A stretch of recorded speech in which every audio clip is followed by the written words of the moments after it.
A hyper-capitalist playground of modern chaos, or a meticulously crafted frontier of outlaws desperately clinging to a dying era? You gotta pick a side, because today, we're keeping score. We are putting two of the absolute biggest heavyweights in gaming history head-to-head. That's right, we're stepping into the ring to crown a definitive winner between two masterpieces that literally redefine the entire entertainment industry. Okay, let's dive into this. Welcome to the ultimate title fight. Today, in this explainer, we are breaking down the source material to analyze Grand Theft Auto 5 and Red Dead Redemption 2 across 5 distinct, brutal categories. We're going to treat this exactly like a heavyweight sports debate. We'll be looking at the hard data, the academic analysis, and the critical reception to see which Rockstar game's masterpiece actually takes the crown. I mean, just look at the sheer stakes of this matchup. On the left, we have GTA 5. Developed with a massive budget estimated at over $137 million, and it has sold an astonishing 190 million copies worldwide. It is an absolute commercial juggernaut. Then, on the right, you have Red Dead Redemption 2. This was a game that required an 8-year generational development cycle. It's a meticulously crafted artistic endeavor. So the contrast is super stark right out of the gate. Unprecedented commercial dominance versus unparalleled artistic investment. Round 1, the story. So when we look at how these titans approach narrative design, GTA V completely broke the mold. It let players seamlessly switch between 3 distinct criminals. You had Michael, the retired bank robber stuck in witness protection, Franklin, the ambitious street hustler, and Trevor, the entirely unpredictable career criminal. It gave us this incredibly multifaceted view of Los Santos. Conversely, Red Dead Redemption 2 focused intensely on a single, deeply tragic journey. You play exclusively Arthur Morgan, riding with the Vanderlyn gang as they flee the Pinkertons across a fading American frontier. The difference in narrative execution here is profound. GTA 5 shines in its structure, offering these elaborate, multi-phase heist plans where you get to choose your crew and your approach. It gives you incredible flexibility. But RDR2 offers something totally different: profound emotional depth. The slow burn of gang loyalty, the sheer desperation of fleeing the law, and Arthur's personal redemption arc, it creates an unmatched connection with the player. And because of that profound emotional resonance, we absolutely have to award the first point to RDR2. So RDR2 takes the early lead, but Round 2 takes us out of the wilderness and straight into the city. Round 2, world design. Evaluating these digital playgrounds reveals a pretty jarring visual and thematic contrast. On one side, we have the vast, untouched green prairies of 1899 America from RDR2.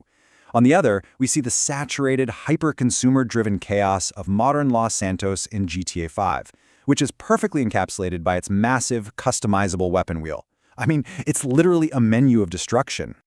According to Ruben Plum's academic thesis on these games, these worlds represent distinct American ideologies. RDR2 embodies Turner's frontier thesis, really capturing that rugged individualism and the clash between civilization and savagery. But GTA 5, it is an absolute masterclass in urban replication.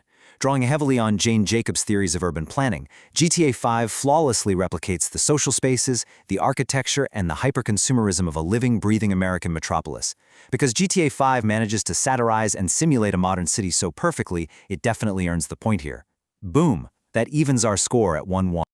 Round 3, gameplay mechanics. Now, the moment-to-moment gameplay in these titles couldn't be more different if they tried. GTA 5 is built from the ground up for high-speed, arcade-like fluidity. You are out there stealing fighter jets, flying off ramps, and seamlessly snapping between characters all across the map. It's fast, it's responsive. Red Dead Redemption 2, however, is heavy. It leans way into deep simulation and relies heavily on the Euphoria physics engine. Every single step, every gunshot, every horseback ride feels deliberate and weighty. Now, what's really interesting about this slide is how critics reacted to this physics engine.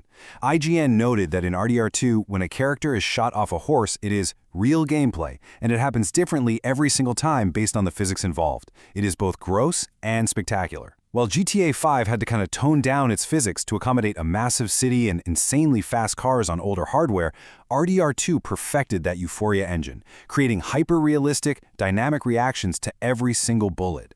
For that absolute technical marvel, RDR2 secures its second point. It's 2-1 Red Dead. Round 4, cultural impact. Just let that number sink in for a second. $1 billion. That is the revenue generated by Grand Theft Auto 5 in just 3 days after its release. 3 days! It didn't just break video game records, it completely redefined what financial success looks like across the entire global entertainment industry. It was beating out massive Hollywood blockbusters effortlessly. So the crucial point here is balancing that mind-blowing financial dominance against RDR2's artistic prestige. Red Dead Redemption 2 earned over 160 Game of the Year awards. It's the subject of rigorous academic analysis, and it's famous for its insane micro-details, like horse anatomy physically shrinking and reacting to cold weather. It's wild. RDR2 definitely won the prestige, but GTA 5's sheer cultural footprint, its pop culture dominance, and its undeniable iron grip on mainstream media give it the edge in pure impact. So GTA 5 takes the round, tying our score at an incredible 2-2. Round 5, Game Legacy, the tiebreaker. When we look at their legacies, we see two totally diverging paths. RDR2 stands as the absolute pinnacle of single-player world simulation. It is a finite, untouchable masterpiece. But GTA 5, it evolved. It birthed the GTA Online ecosystem. And this isn't just a multiplayer mode we're talking about, it's a living, breathing platform. With the massive rise of role-play servers and a literal billion-dollar virtual economy, GTA Online is still booming right now, well over a decade after its initial release. Let's move to this and see how that blueprint impacts the industry today. GTA 5 didn't just leave a legacy, it quite literally wrote the economic blueprint for modern AAA development. Its live service model required a massive reallocation of studio resources, proving once and for all that a single game could become a perpetual revenue engine. Because it fundamentally altered how the industry funds, builds, and sustains video games, GTA 5 decisively wins the final round. The final verdict. Let's tally it up. The bell has rung, and here is exactly how the dust settles. Red Dead Redemption 2 took the points for its deeply emotional story and its hyper-realistic gameplay mechanics. But Grand Theft Auto V fought back hard, claiming victories in world design, cultural impact, and ultimately, game legacy. So with a final score of 3-2, GTA 5 is crowned our ultimate winner. And look, it's not necessarily because it has better horse physics, but because its design, its world, and its live service architecture fundamentally altered the trajectory of the entire gaming industry. Both of these titles are undeniable masterpieces. They represent the absolute zenith of their respective eras. One gave us a satirical window into our chaotic modern reality, and the other let us mourn the death of the American frontier. But I have to ask you, looking at this breakdown, did our scorecard change your mind? Or do you still think the outlaw rides taller than the bank robber?